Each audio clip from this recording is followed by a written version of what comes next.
Lasaga jemga ɲanamaya mam b'an bolo kɔrɔ bi o bɛ tali kɛ Dirisa Mɛmɛnta la n'ale yɛrɛ wolo Debussy sur la ramparts mɔgɔw ka jaba dɔ ye n bɛ kuma d'a ma fɔlɔ a ka folikan di an filɛbagaw ma an bɛ sɔrɔ ka tɛmɛ ni babu ye Dirisa Mɛmɛnta assalamu alaikum. Wa alaikum salam wa rahmatullahi wa barakatuh. Alhamdulillah an bɛ Ala tanu ka i fo kosɛbɛ ka Bamada kanubaga n'a filɛlikɛla ni a lamɛnlikɛla bɛɛ lajɛlen fo ka Mɛmɛnta yɛrɛ kanubaga bɛɛ lajɛlen fo ka maliyɛn bɛɛ lajɛlen fo mɔgɔ mɔgɔ bɛ k'an lajɛ nin waati na Mali kɔnɔ Mali kɔ kan ka foli b'a bɛɛ wulikajɔ fɛn fɛn bɛ ka kɛ jamana in waati na an bɛ dugawu de kɛ Ala ka kɛ sababu ye ka jamana bɔ dingɛ kɔnɔna la wulikajɔ fana bɛ ka kɛ jugu fɛ pour que halisa ka jamana in curu an bɛ dugawu de kɛ Ala y'an kisi cogo min na a daminɛla ka na se bi ma Ala k'an kisi o tɔgɔ kelen fana na ka sɛbɛn di an ma jugu kan inshallah. D'accord. Ola an filɛbagaw an b'a fɔ a ye k'aw ka jɛmukan in partager an n'aw limanaw ɲɔgɔn cɛ walasa u fana ka se ka kunnafoni ninnu sɔrɔ u mana kɛ diɲɛ fan 14 fan o fan. O la i n'a fɔ n y'a fɔ cogo min na kuma daminɛ la an ka bi babu fɔlɔ o bɛna tali kɛ CEDEAO maaw ye ɲaŋa min kɛ Abuja ni a ɲaŋa kɔnɔna la n'u y'a fɔ ko yanni ni 1er janvier 2023 cɛ ko Ivoirien finitigilaka walima mercenaire minnu minɛlen bɛ an fɛ yan nɔ ko n'olu ma labila ko sanction olu bɛ se ka ta Mali contre la yala Mɛmɛnta ni kunnafoni mun ni a bɔra ni CEDEAO maaw y'a fɔ e kɛlen ka kunnafoni sɔrɔ i ka faamuya kɛra jumɛn ye a la. D'abord an bɛ mɔgɔw hakili lajigin k'a fɔ ko CEDEAO ka sommet extraordinaire tɛ lajɛ balilen tɛ min b'o la ce qui veut dire que sommet ordinaire de don donc o b'a yira k'a fɔ ko CEDEAO kun kan ka sigi et pour kan ka sigi jagoya la fɛn dɔ kunna ani ka n'u tilala fana ka bɔ ni fɛn dɔ ye jagoya la mais ni u kun bila l'u yɛrɛ ma s'ils avaient le choix o kun t'a sigi kɛ parce que fɛn t'u bolo ka fɔ résultat t'u bolo ka yira mais comme u jagoyalen n'u ka sigi n'u jagoyara ka sigi fana n'u tilala sigi la u jagoyalen n'u ka fɛn fɔ donc on comprend dans ce sens là k'a fɔ u jagoyalen n'u ka fɛn dɔ fɔ maintenant comme u jagoyalen n'u ka fɛn dɔ fɔ olu yɛrɛ sigikun de pour que CEDEAO jamana ninnu kɔnɔna la c'est à dire sɔrɔ bɛ se ka yiriwa cogo min na taa ni ka segin bɛ se ka nɔgɔya an ni ɲɔgɔn cɛ cogo min na o ye CEDEAO sigikun ye c'est à dire jago sanni feere ani libre circulation ainsi de suite pour que k'o nɔgɔya zone kɔnɔna la ani CEDEAO zone fana kɔnɔna la jamana minnu b'a kɔnɔ olu bɛ se ka fara ɲɔgɔn kan cogo min na ka diɲɛ mɔgɔ concurrencer ensuite ne ka se ka bɔ yan ka taga sanni kɛ Sénégal ka segin nɔgɔya kɔnɔna la k'a sɔrɔ ma degun visa ko siraw ni impôt siraw ni fana donc o y'olu sigikun ye pour que k'a sɔrɔ sira k'a labɔ kosɛbɛ ensuite kɔsa fɛ o ye protocole dɔ fara kan n'o ye ka protocole additionnel ye ko min b'a to mara bɛ se ka kɛ ka ɲɛ donc ko ka wulikajɔ fana kɛ ka ɲɛsin mara kɛ ko ɲuman n'o ye bonne gouvernance donc o kɔrɔ ye ko fɛn fɛn bɛ na ni bonne gouvernance fɛn min taga o juguya la o ye k'o kɛlɛ alors an b'a faamu o la k'a fɔ ko CEDEAO kun kan ka ɲɛsin ni sommet na sisan nɔ comment est-ce que Mali, Burkina, ainsi de suite, Niger, Nigeria, Sénégal, Côte d'Ivoire. Comment est-ce que ni Ukraine crise mi sena si ça, ani crise mondiale mi sena, ni France tabi dans les jours à venir, n'enamena na les 500. France ni France ta, il va soro ni mogota kemo keme, bioro courant na tige olula. D'accord. Il m'a fait moi. Ensuite, au courant tige fana bina ke, wati do la mena damne de 8h, faut 13h. Courant mena tige mogo chamana. Donc maintenant au gela mi ka nyeshi France ma Ukraine mi autour la Allemagne mi autour la Amérique yere autour donc au gela mi ka taw ma CEDEAO ku nga sigi de ke comment est-ce que jamana nun kono la zone nun kono la ni gela mi fene jenka CEDEAO na fere mi tige pour que la population lafia pour que gelen kana ansoro pour que amisa ka tanga fond fere gela fona bisa na en fait pour que ça doit tanga siku ko gela membe ka so que insécurité ni terrorisme ni rébellion mali on bisa ka taka Burkina no wala ka sigi ka taka Côte d'Ivoire no wala ka sigi maintenant comment on fait tisser da bolo on fait tout bolo ka ke au moyen tout bolo ka ke o kungulo te o kun donc forcément CEDEAO bi taka bi divertissement qu'on a là ensuite mo munu be no ni CEDEAO lu tay nous mais CEDEAO financé nous CEDEAO instrumentalisé depuis bité an kuma fa ni o français occident surtout américain be akofe olu gela babe olu kan il m'a fait parce que olu nyawala Russie bi ka implanter en la zone kono ko sebe il m'a fait Russie ni Mali kadi ya e odona Russie femme Burkina bo tara sanu ko bolo olu ka gera nyona Mali ne Guinée ka suru nyona Niger on be boka réclamer ainsi de suite font refait donc il faut tout faire pour que ka Russie empêcher akana se ga asigi kosobe akana se ga tira nyana mo kene anye ensuite fanga munun be ano ni Mali jatemne ka Guinée jatemne ka Burkina jatemne abe sorasu de sorasi munun be fanga la surtout demsenundo ensuite mo do munun nyashi occident kelelma il m'a fama en plus mɔgɔ minnu banna CEDEAO bolo parce que CEDEAO bɛ mɔgɔ min ka baara la u banna aw tigi fana bolo donc maintenant comme CEDEAO sigira min kama o tɛna na se k'o kɛ maintenant u bɛ se ka mun kɛ o ye jumɛn o ye minnu b'u financer u bɛ minnu ka yamaruya kɔnɔna la u bɛ se k'olu sago kɛ cogo min na donc o la y'a ye CEDEAO sommet in kɛra an ma sanni feere ko kuma mɛn a kɔnɔna la an ma fɛn min bɔra kosɛbɛ n'u yɛrɛ bɛ ka taga min jago o ye jumɛn ko Mali ka comment dirais la a tɔgɔ wele filɛ kɔnɔna la Mali ka Ivoirien ka mercenaires minnu b'an bolo ko Mali k'olu bila yani janvier kalo tile fɔlɔ ni ɲɔgɔn cɛ ko don n'a nataw la ko CEDEAO bɛna fanga dɔ bila sen kan n'o ye jɛkulu dɔ ye minnu bɛna coup d'état bali walima ni coup d'état kɛra minnu bɛna se ka wuli ka jɔ kɛ donc tu vois i b'a ye nin fila kɔnɔna la k'a fɔ ko d'abord CEDEAO bɛ divertissement kɔnɔ fɛn min t'a ɲɛsira la a taara da don la fɛn min b'a ɲɛsira la a y'i pan o kunna min b'a ɲɛsira la o ye jumɛn o ye n ye kuma daminɛ min na min t'a ɲɛsira la o ye jumɛn o ye mercenaires minnu bɛ an fɛ n'o ye Ivoirien ka mercenaires Alassane Dramane yɛrɛ Ouattara dako ko nin ko in na ko fɛn tɛ ale bolo k'a fɔ ko mais ko Nations Unies président de kan secrétaire général de kan ka kuma parce que ko ale ka sɔrɔsiw nana Nations Unies de ka sira fɛ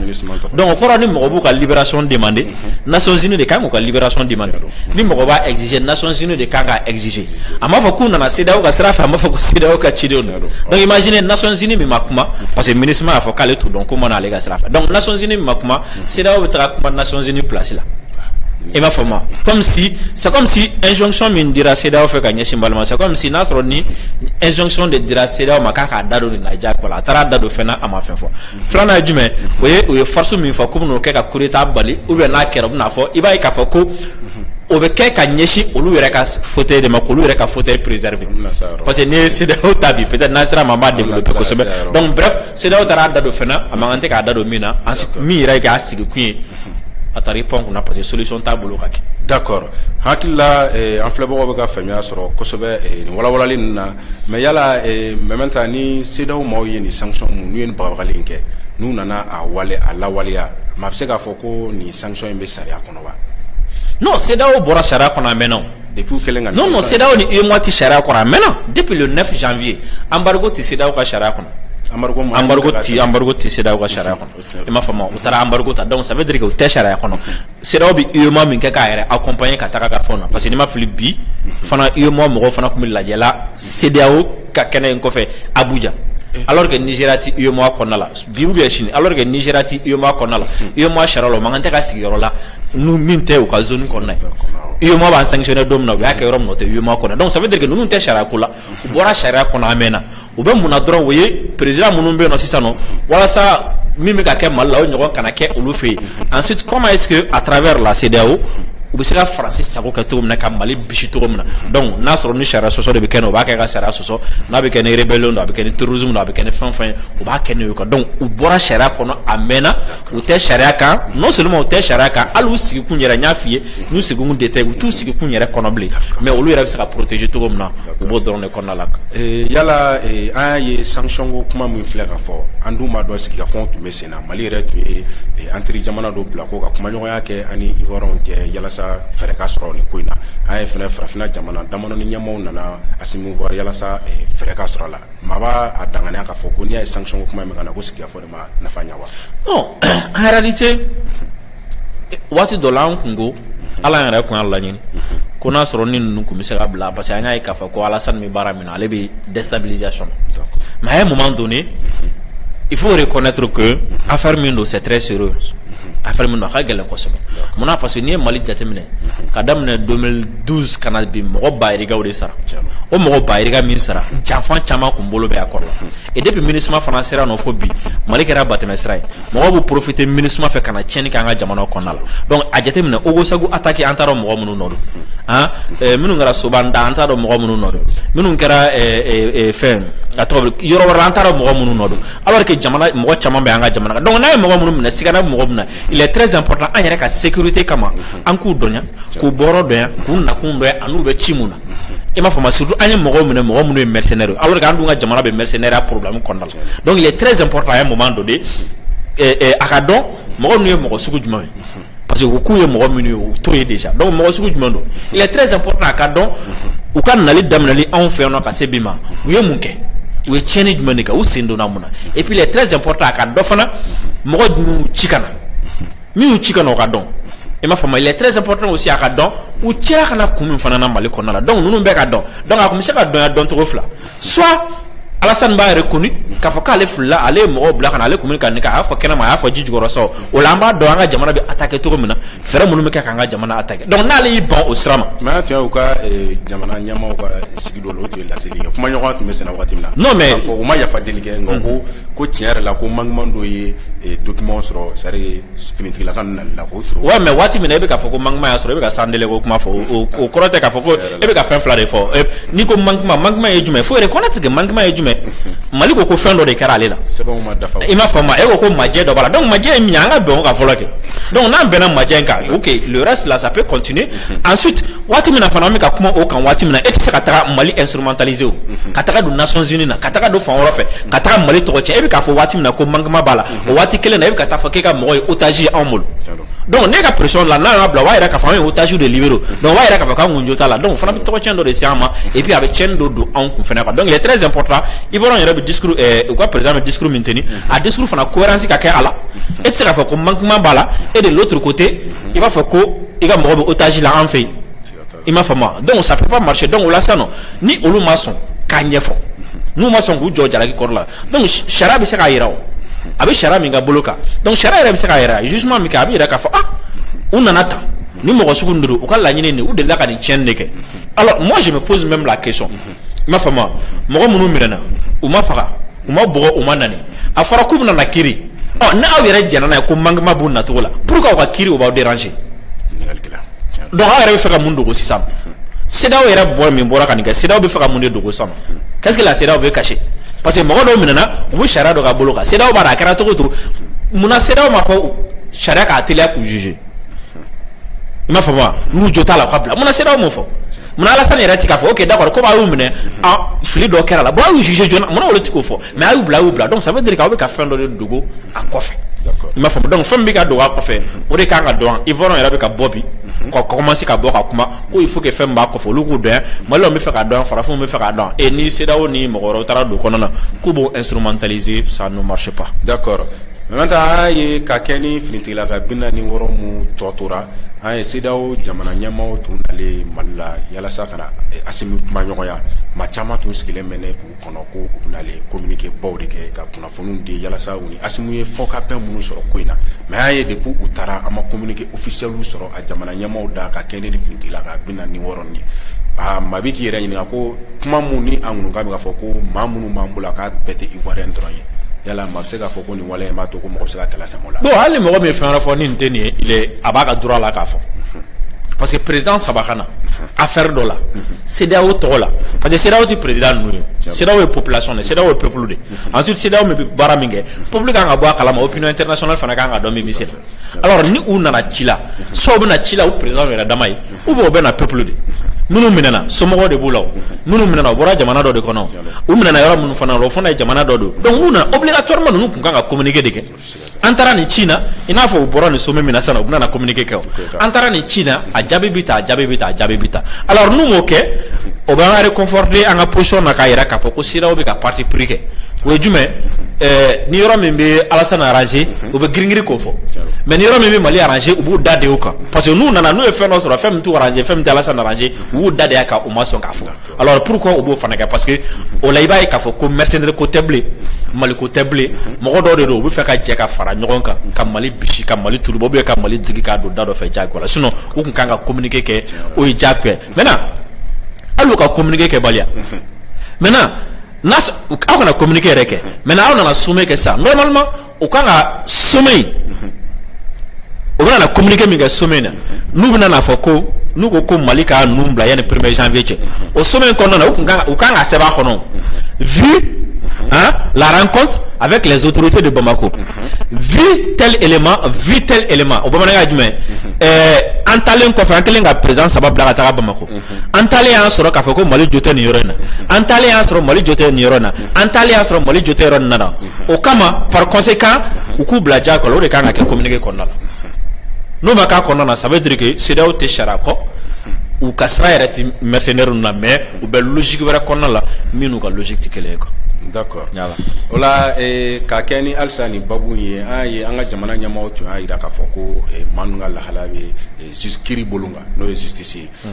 andu depuis au fene foni santé ama kuna foni mbame akola yala menta akobe la halabe to gori no kasro do da akola. Bon, qui va rabattre à part les négociations là, mais justice justice ni politique tikeli. Sharia de baraka ou baraka to la, taninga seku de bala, enquête préliminaire ou phase d'instruction b, en phase de jugement ou fanatique. Donc à kam c'est comme surtout mo binan kononto, ou ka dossier c'est très compliqué. Il m'a fallu avec ce que tante doni, c'est que nous faisons parce que sharia là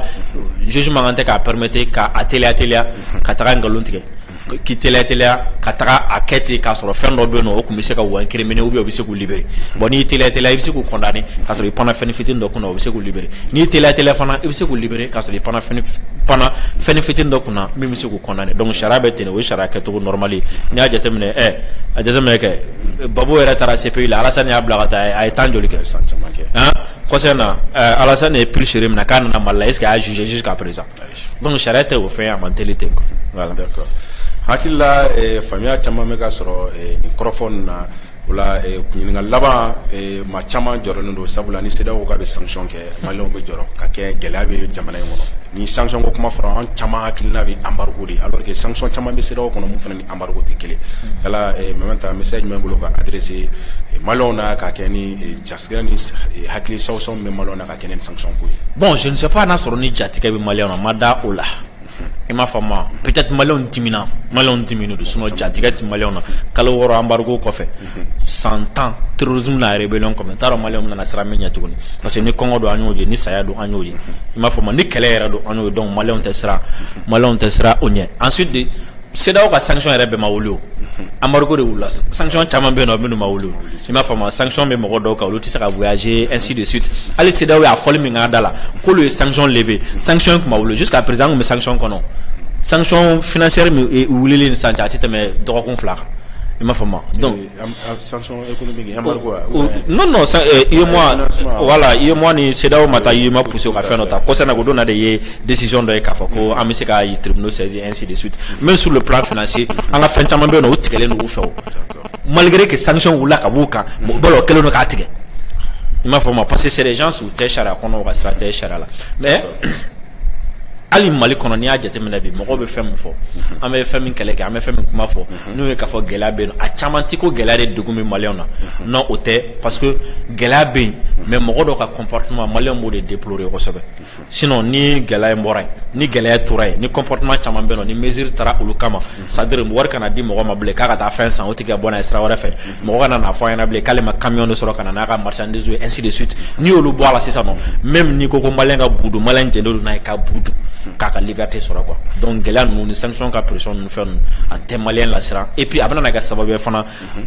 midele ka fonu plateau kele nga kara mo chama ko kele bana utara bi divertissement ko na la dona jajiri façon ni fen don ni fen chama ni association kura créer lu ni en fait obi bo ta fond di nyoma don ta porta mo na bi ko na faut pas dans ce niveau de vraiment faut kelekala sebe mu yore be no fo mo commencer ka olu yore kele chan kele ngwa ima fo mo comme si ni français kele bana sida o kele bana ne pendant ko kele bana si ça amsa ka kelekala amsa ko lu force olu ka taso ina fo français mi nga tira yaro la mais ça va être l'occasion mo na ka ja kele ma ba ja al sa mo be kelekala la ja al sa mo be force au déchangement mo la ja al sa mo be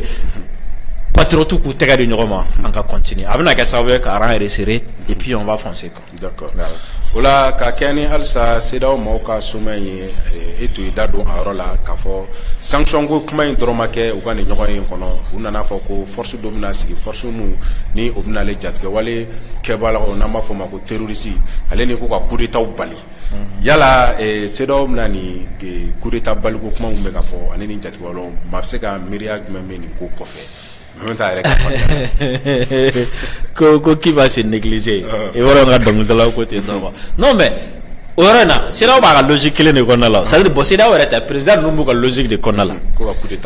voilà ni monsieur blé il faut faire ni fm blé moi oui j'avais ko quoi c'est là où la vende là fien mi la kana président to so c'est m'ta faut c'est là où le président bo drone là quoi mais nous tara ni oro info on veut faire courir de protéger Ousmane Sonko sen dalen no Macky Sall ko sogoma na wula o mo folo ben jola ka dala Ousmane Sonko e ma fama a kelen ka bousculer fo ka taga ke election kɛra Ousmane Sonko ni Macky Sall tara flani bina si tama chani si fo Macky Sall obligera ka opposant do de négocier ka do sanga fara yɛrɛ kan donc ça veut dire que Macky Sall est menacé donc il compte ka election kɛ jako la ka forcer ka tɛmɛ n'a forcer ka tɛmɛ a b'a la gɛntɔlɔ do ka boy donc a bɛna force do la ka bila do mina n'ale a forcer nous ko bɛna gɛn ka boy force min bɛ se k'ale dɛmɛ et Alassane est dans Alassane mo situation kelen de fana kɔnɔna la et Babo segira kan o bɛ k'i labɛn o don na fɛ Blegu de segira kana o bɛ k'i labɛn Guillaume Soro bɛ munumunu na Côte d'Ivoire da fɛ Alassane ɲɛ b'o la ale ka parti la a ye jigi da mɔgɔ fɔlɔ min kan o taara a ye jigi da fɛ Amba tun b'a bolo o tɛ yen bilen Gon tun b'a bolo o tɛ yen bilen donc ale ye jigi da mɔgɔ kan o si tɛ yen bilen donc Diakoya ale fana k'a présenté tuguni a ye constitution yɛlɛma Diakoya la et puis élection bɛ nalen a b'a dɔn ale bɛna namara kɛ pour que ka passer donc n'a passera il faut que force dɔ ka sɔrɔ min b'a protéger Alassane m'o logique kɔnɔna la Bazoum Fransi de nana Bazoum sigi Nigéria kunna depuis a sigira fo bi donc o manifestation mais d'ailleurs Dante Bazoum ka sigi yana ka serment prêter coup d'état kun na kɛ ala parce que a imposera Diakoya donc Bazoum b'a dɔn cɔ yani élection wɛrɛ cɛ ale menacé len no élection yɛrɛ tɛ dɛ n'ale taara élection a bɛ ci mais yani élection yɛrɛ tɛ est ce que ale yɛrɛ bɛna se ka élection yɛrɛ sɔrɔ donc Bazoum b'o jɔrɔ kɔnɔna la Ghana mɔgɔ commencera ka bɔ ka manifester nana kɔfɛ dɔ kama et Nigeria olu bɛ taga élection na kalo damadɔni dɔrɔn i m'a faamu donc olu dun b'a dɔn k'a fɔ non seulement jamana tilalen don et puis opposant baw b'o la minnu bɛna se k'olu ci donc c'est très normal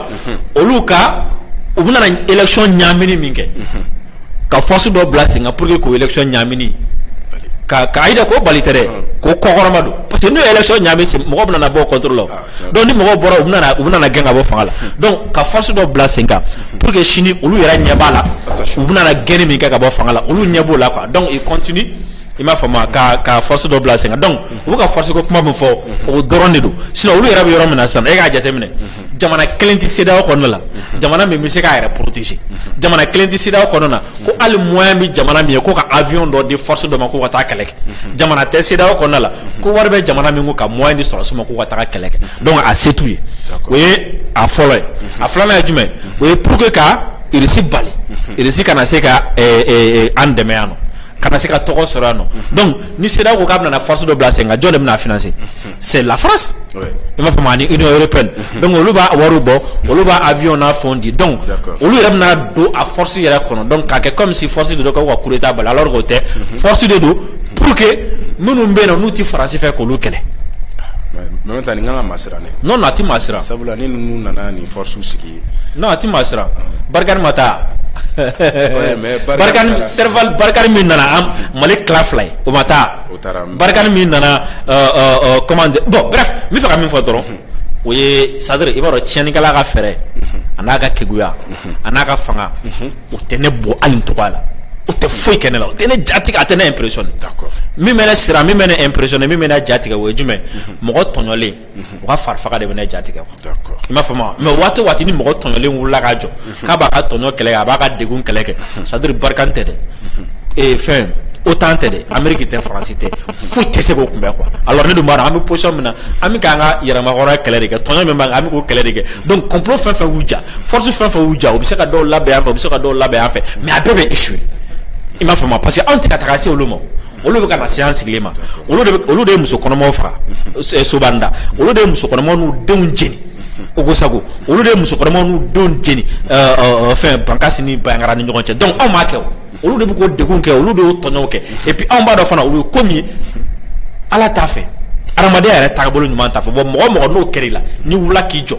n'i tɛ ka kɛ ni hypocrite ye dɛ Ala b'i dɛmɛ a kɛlɛ la donc an b'o kɛlɛ min na Faransi ni combine fitinin ninnu ka ni jeu fitinin ninnu sanu fo pôle nord i m'a faamu mais n'i y'a ta k'a lajɛ force d'attente kuma min ni a bɛ CEDEAO la a mɛnna mais maa dɔw ka faamuya la u bɛ k'o fɛn de jagoya mais ka tɔgɔ kura ni ɲɛda kura di a ma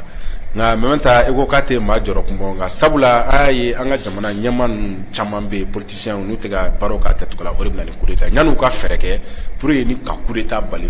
fɛɛrɛ tɛ se ka tigɛ wa yalasa coup d'état yɛrɛ bɛ sɔrɔ ko minnu fɛ n'o ye mauvaise gouvernance ye n'o ye Faransi jɔnyaw ye ka o bila dankari o la wa. non olu tɛ se k'o bali o. olu tɛ fɛ k'o bali o. olu ka laɲini yɛrɛ to. non non u ka laɲini to ye o parce que n'i y'a ye Faransi bɛ mɛn anw fɛ yan dɔwɛrɛ tɔ parce que mauvaise gouvernance de bɛ yan o mauvaise gouvernance fana ye c'est-à-dire yiri de do yiri min n'a a turula faransi fɛ i m'a faamu wa pour que a den ka kɛ basigibaliya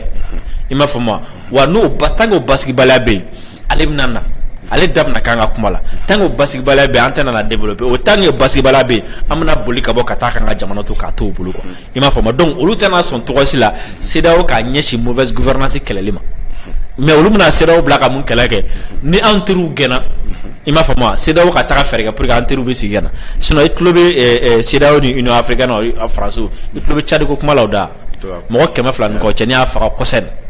i tulo bɛ jɔn kuma kan na mɔgɔ si sanction ti fɔ foyi ti fɔ i m'a faamu donc u ti mauvaise gouvernance kɛlɛ c'est comme si n'u ko k'u bɛ mauvaise gouvernance kɛlɛ u bɛ n'u yɛrɛ de kɛlɛ o i m'a faamu wa Alassane filɛ bi a y'a juru min don Ivoirien na génération 3 o tɛ se k'a sara génération 3 o tɛ se k'a sara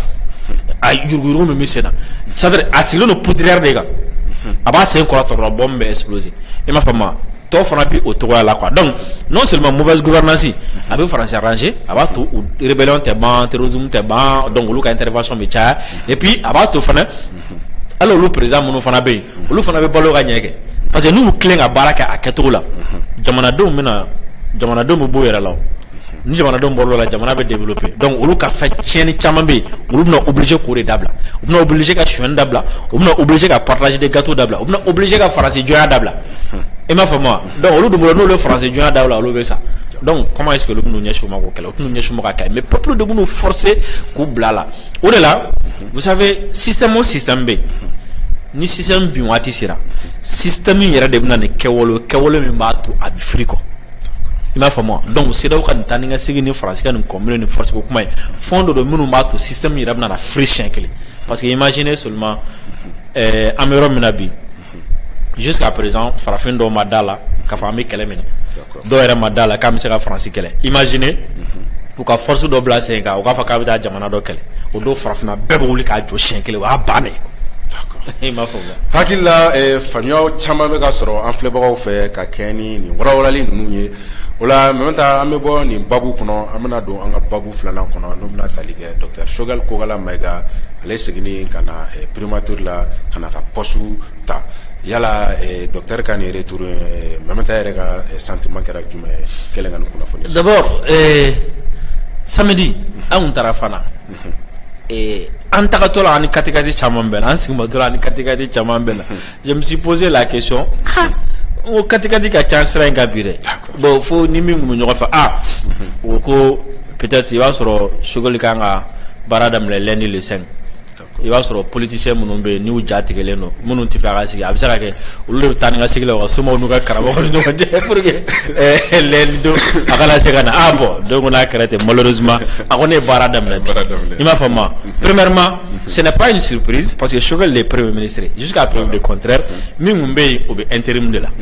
ensuite deuxièmement Choguel bana dɔ de y'a sɔrɔ bana min y'a to ni a taara reposer ni intérimaire nana bana in banna quoi de plus normal Choguel ka segin ka na baara daminɛ a daminɛ cogo la ka kɔrɔ i m'a faamu donc c'est normal processus de don diyagoya de don a bɛ kɛ tan i m'a faamu o ye kelen filanan ye min ye o ye an ɲɛ b'a la fɛn fitinin tun bɛ ka kɛ a kɛrɛfɛla fɛ an y'a ye a fɔra ko Choguel bɛna na baara daminɛ dɔrɔn cadre mɔgɔw bɔra ka communiqué kɛ voilà ko gouvernement kura ka sigi mɔgɔ ka k'a kunna qui n'est pas clivant min ti fan fɛ n'autre a don ta a bɔra tan i m'a faamu wa comme si n'u bɛ ka siran Choguel kana sigi ka na comme si n'u bɛ ka siran Choguel kana na a kana na reconduit alors pourquoi o bɛ siran a kana na sigi ka na pourquoi o bɛ siran a kana reconduit alors qu'an y'a ye Choguel ka bana bɛ kɔnɔna la u taar'u sigi k'u suma i m'a faamu u sigi k'u suma pas de bruit rien i m'a faamu mais dès k'a fɔra ko Choguel bɛ sigi ka na o commencera ka bɔ ka communiqué baw ni fɛnw jateminɛ olu de b'o jaabi dɔn et troisièmement i y'a ye k'a fɔ ko waati dɔ la transition yɛrɛ ni a dɛmɛbagaw ni ɲɔgɔn cɛ ça n'allait pas beaucoup peut-être a ka seginni fana bɛ se ka kɛ sababu ye ka rang serré ale ye politique mɔgɔ ye Sɔrɔsiw tɛ politique mɔgɔ ye peut-être ale bɛ se ka politiquement ka kuma mɔgɔw fɛ ka échanger ni mɔgɔw ye ka mɔgɔw faamu ka se ka fɛn dɔ kɛ i b'a sɔrɔ Sɔrɔsiw ka formation kɛcogo la olu tɛ se ka o kɛ donc peut-être n'ale nana ça peut être un plus ka rang serré tuguni ka tila ka continuer mais kunnafoniya minnu sɔrɔ o ye n'a nana a tɛ mɛn kɔni gouvernement falen bɛ sɔn ka kɛ n b'a dɔn weekend nata fana kɔni faya kɔnɔna bɛ fa katikatu ni fɔra tuguni peut-être u bɛ sɔn ka Segu bila parce que Segu u taara Kulukɔrɔ ni Segu yanfan ninnu fɛ o ma karamɔgɔ ni somɔgɔw ma se ka retour bali donc cette fois peut-être u b'u ɲɛsin Kolokani ou bien Sikaso yanfan ma pour que remaniement na u ka don a la ou bien Sokɛra na tuguni quoi. hakili la faamuya bɛ ka sɔrɔ kɔrɔfɔ la a ye i da tu yɔrɔ min na n'o de k'a fɔ ko ni Sokɛli tun bɛ yen a ye ɲɔgɔn faamuyabaliya dɔw tun bɛ fɛ ka don jamana marabaaw ni jamanadenw dɔw cɛ ni maa dɔw yɛrɛ y'a fɔ ko ni Sokɛli tun bɛ yen ko a ka politiki dɔnniya la ko a tun bɛ se k'i sen da olu ko a tun bɛ kɔn ko olu ko bali kɛrɛnkɛrɛnnenya la misaliya taara hali ka kɛ ni minisiri minnu ni olu ka baara bɛnnen bɛ sirabakankow ni bolimafɛnkow kan n'u nalen ka nin kasiki ko in hakilina ye ma n'a kɛra fitinɛ dɔɔnin parce que an ye jamanadenw caman depuis wale in yɛrɛ ma se jamanadenw caman bɔra k'u nisɔngoya yira aw yɛrɛ ka commandant chef yɛrɛ ye prononcer fɛn kan o fana kɛra polémique ba ye maa dɔw ko ni Sokɛli tun bɛ yen ko a ko in yɛrɛ tun tɛ sira sɔrɔ ko sabula k'a b'a dɔn ko nin hakilina in n'a tun nana k'a tɛ taa ni jamana lahalaya yala Mamɛdi bɛ min sɔrɔ k'a fɔ o la. Bon, peut-être, vous savez, il y a des choses. Vous savez, quand Badjougou veut exagérer, quand il y a Badjougou, il faut exagérer. Il m'a fait moi. Mais moi, je pense que c'est possible, c'est possible également, parce que même à Kumbe, Watimina, il y a fait Flimson. Maintenant, Flimson, il y a fait Tarabolo, Jamana Tarala. Mais min n'a pas bon Kosobe, oui, ni Flin na Watimina, n'a fora, à Lame, à réparer, Jona, yani Tcheniganana. N'a fora, à Hanake,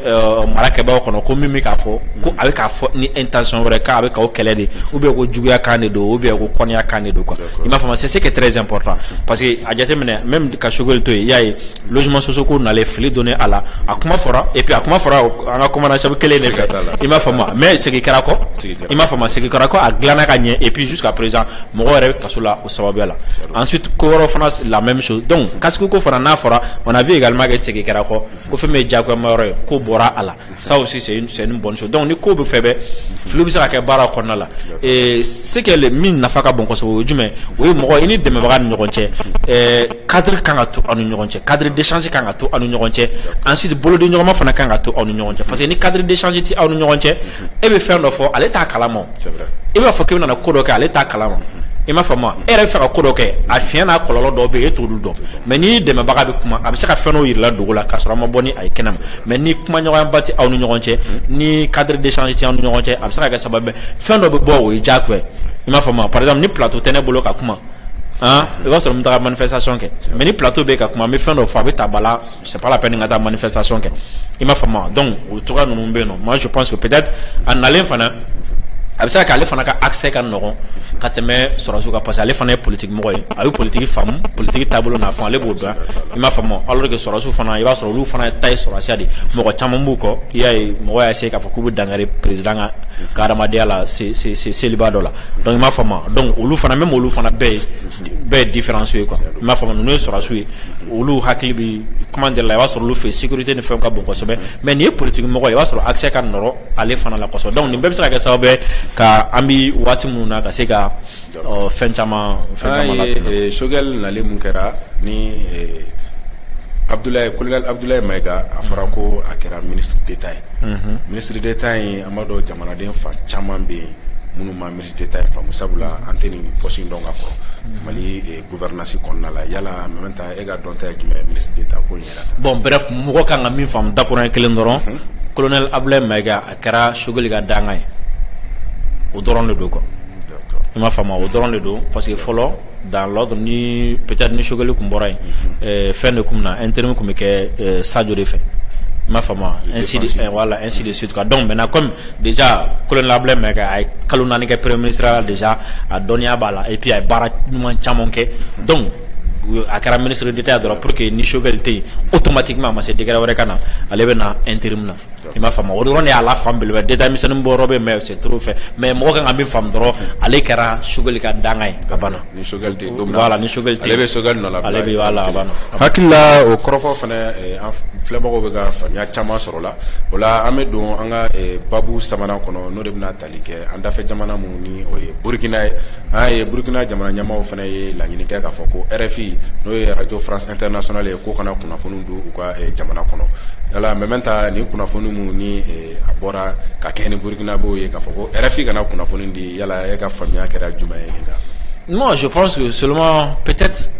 comme nous comment que quotidien sinon amena RFI kanga RFI kanga datugo farafina ere quoi yo parce que wara RFI farafina fambe fait RFI kanga datugo farafina amena ere de quoi parce que radio mindo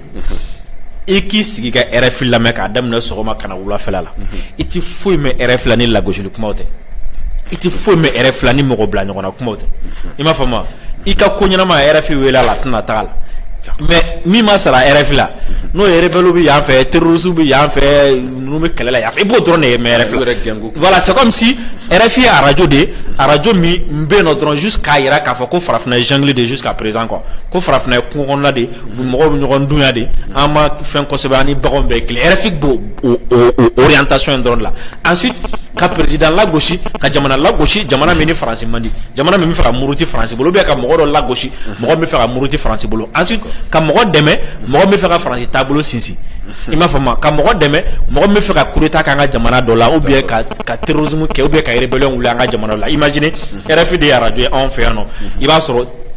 terrorisme bu ka acte posé bi chino ta revendiquer RFI ka rebellu bu si enta ka dani yorena boya na dora 2 minutes après va sur RFI ka kuma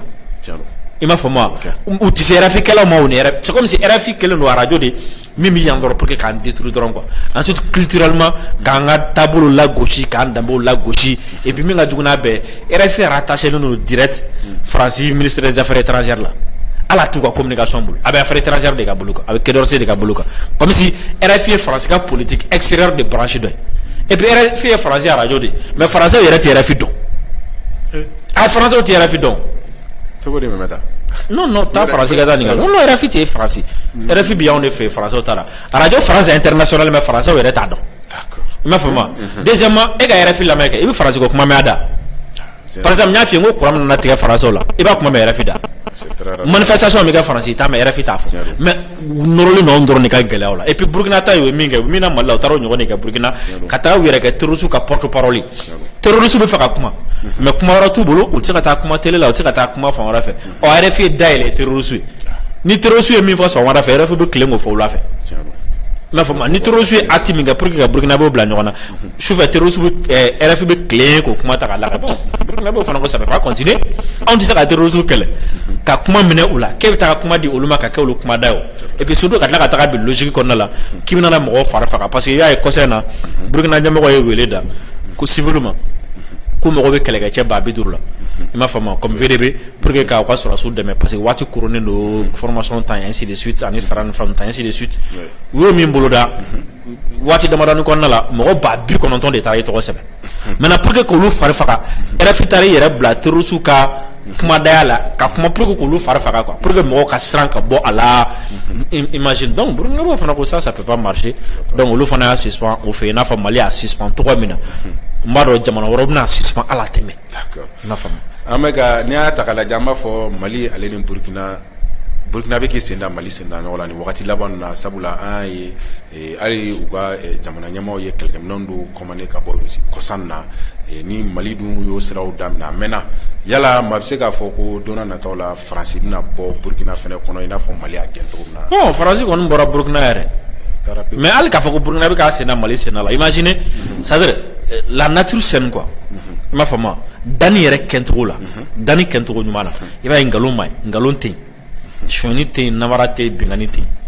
ma fama ode sera jele o nature saine ala madem ambe nate jendara tin do ma fama mais de l'autre côté il va soro shoni bingani namara jafa yurugu we nogole asira de quoi il m'a fama donc mo be na haklika kene ni aba rema mo be s'il est conscient il va soro automatiquement il va na nyuma sira de mais ni tieni de donner la wati mina ne jugo ne fondo ne bitaka fen sra donc Burkina ba ka fako o sra mi ka ni ne voie normale quoi frafna be ka ngani sra ndeta il m'a fait ma pour ka me sera bo mais na sra doñ we no sra quoi we pour mi ma anturu et comment dire là jusqu'à présent quoi parce que gela ne bi anka o de boluka terrorisme nu me an attaquer o de bi olu attaquer français mi terrorisme ko fait o français kele no boluka terrorisme ko fait jomaya mini na ne mini dogalement mi tanga secret o de bi taka olu fana secret il m'a fait en plus mimi ka ke da français ka Burkina ala mo daw ka yaw parce que an ta bɛ kɛ anw ma taa Segu camp, anw ma taa Segu centre culturel français ma France u ka ambassade min bɛ Burkina a ambassade attaqué la lettre taara d'u ma k'u ka yan bila camp min bɛ mɔgɔ taara don f'u ka camp kɔnɔ k'u ka yan bila donc u bɛ yɔrɔ min na an bɛ se k'a fɔ France yɛrɛ taara ka bɔ Burkina déjà maintenant u bɛna taga don min na olu bɛna taga waati min na o de kuma no négociation bɛ sen na sinon kɔni France kɔni taara ka bɔ Burkina. D'accord, hakila faamuyaw sɔrɔla kɔrɔfɔw la wagati fana ale bɛ ka se nka n'i ye yɛrɛwolo début sur le rempart maaw sɔrɔ i bolokɔrɔ débat tɛ se ka kɛ ka ban ni MINUSMA ko kuma fɔ yala Mɛmɛta MINUSMA tagali ko bɛ lahala jumɛn na bi. Bon MINUSMA ko kɛra fɛn dɔ ye c'est comme si ni wulila k'i bɛ taa mɔgɔw kɛlɛ n'i y'a ye a bɛ k'a yɛrɛ kɛlɛ i b'a lajɛ dɔɔni quoi i b'a to fo a ka n'a tilala yɛrɛ kɛlɛ la o y'a sɔrɔ togoya t'a bolo bilen i b'a tɔni lase MINUSMA bɛ yɔrɔ min na n'a fɔ bi MINUSMA kɔnɔ mɔgɔw yɛrɛ bɛ ka bɔ MINUSMA kɔnɔ dɔɔni dɔɔni Allemagne ko k'a bɛna taga ainsi de suite a ka ca jamana min ko k'a bɛna taa Misiri ka jamana tan bɔ olu bɛɛ bɛ ka taa ka bɔ a kɔnɔna la alors n'i y'a jateminɛ Allemagne de ka sɔrɔdasi ka ca MINUSMA kɔnɔ ka tɛmɛ mɔgɔ caman kan donc olu bɛ ka bɔ a kɔnɔna la ensuite MINUSMA yɛrɛ jɔlen don u tɛ ka se ka taga yɔrɔ la MINUSMA contrat caman bɛ yen olu hali a renouvellement jɔra mais an bɛ k'a fɔ ko dɔw bɛ k'u ka contrat renouveler an b'a fɔ baasi tɛ parce que wari tiɲɛ fana nɛgɛ bɛ dɔw la u bɛ se ka tɛmɛ a fɛ donc MINUSMA ko bɛ yɔrɔ min na i n'a fɔ sisan c'est-à-dire voilà ko donso sɔgɔsɔgɔbagatɔ de quoi mɔgɔ man kan tɛ k'o danga tuguni quoi donc n'ala sɔnna ma la plupart du temps MINUSMA bɛ kɛ mauvais souvenir an fɛ u yɛrɛ y'a faamu déjà o de la u bɛ ka taga bɔ jamana caman bɛ MINUSMA kɔnɔ u fɛ k'u fosi joona pour que ka na u ni Mali ka partenariat bilatéral kɛ a ka kɛ jamanaw ni ɲɔgɔn cɛ mais a kana taa tɛmɛ MINUSMA fɛ u bɛ France fɛ tuguni quoi. Hakila faamuyaw sɔrɔla wagati ale fana sera en même temps halisa an bɛ kumakan laban d'i ma yanni an ka jamukan datugu. Kumakan laban an bɛ fɔ kosɛbɛ ka dugawu kɛ fɛn min premier ministre ka retour ye ka dugawu kɛ gɛlɛya caman bɛ jamana kɔnɔ Ala ka fanga di a ma a bɛ se ka ta et on espère que rapidement a bɛna kɛ sababu ye ka mɔgɔ bɛ yen nɔ ni conviction kelen b'u bɛɛ la ni taafan kelen b'u bɛɛ kɔnɔ a bɛna se k'u fara ɲɔgɔn kan joona pour que frustration bɛ se ka bɔ yen an b'a ɲɛsin kɛlɛ tilennen ma cogo min na inchallah et puis an bɛ dugawu kɛ fana halisa kɛlɛ Ala ka sɛbɛn di a ma ka aw fo kosɛbɛ ka filɛlikɛla bɛɛ lajɛlen fo merci. An yɛrɛ b'i fo ka yɛrɛwolo début sur le rempart tɔnden bɛɛ lajɛlen fo i tɔgɔ la o la an filɛbagaw an minnu y'aw tulo ɲɛgɛnnen to depuis jamukan in daminɛ fo ka na se nin wagati ma an ma ladɔnniya k'a fɔ ko an ka jamukan sera a kuncɛ yɔrɔ la aw k'an bɛɛ sigi wɛrɛ wasalaam.